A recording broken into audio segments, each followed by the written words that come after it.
geng. Hari ni aku nak pergi Opah Mary Cafe. Jom kita tengok apa yang menarik kat dalam ni. Tengok kedai dia, geng. Klasik. Biasanya orang Mary ni kita klasik sana.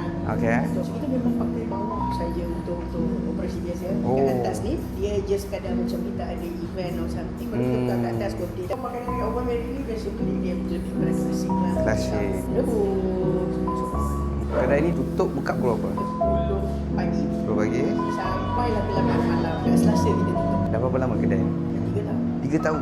Yang datang ni banyak kan orang yang berumur. Teknik atas beli. Okey, baik. Kita naik dulu. So ni special treatment lah ni? Yes. Lampu merah. Yes. Wih, risau Wah. Dia ada lukisan dekat sini, besar-besar macam ni. Siapa faham bahasa Jawi? Baca sekarang. Yang ni yang versi yang smart sikit lah. Smart Ada sikit. kayu snooker. Mana meja snooker? Kayu snooker ada. Cerita tak pasti. Ni semua dah lengkap kan ni. Semua dah lengkap ni. Tapi meja ni mana? Kau main pakai meja ni ke? Dia kalau meeting mana? Sini ke? Luar ni ke apa? Kalau nak sejuk sini. Kalau nak makan luar ni boleh muat 30 orang. Dia bagi tahu berapa orang semua, kita orang standby apa-apa. Makanan pun kita orang akan siap apa-apa. So korang kalau ada yang nak booking kan, meeting room nampak ni, muat 6 ke 15 pack. Korang kena apa? Korang kena call cucu Opah. Cucu Opah ni siapa? Syah lah. Cepat. Screenshot.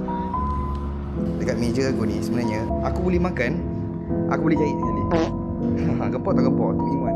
Ni yang special ni. Ini berebus Opah Mary. Dia old style dia mi rebus. Nah, kalau kata moden punya style yang kita makan sana dia rebus dengan ayam atau lagi lah. Tapi this one untuk mi rebus Opah Mary ni kita pakai ubi klinik dengan udang kering. Kita perah dulu limau ni. Okay, let's dive in. Lama tak makan mie rebus ni. Datang sini pula makan mie rebus orang lama.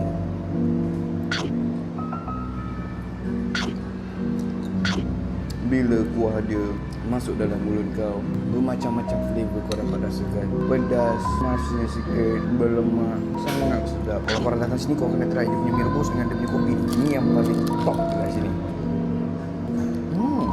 Aku boleh cakap sedap gila lah hari dia. Dekat sini kita ada apa ni? Kita ada kopi dengan apa? Biskut Mary. Aku ada kopi, cicah sambil makan biskut Mary. Sekarang aku nak cicah lagi. Lepas makan aku slurp macam Maggi. Bismillah.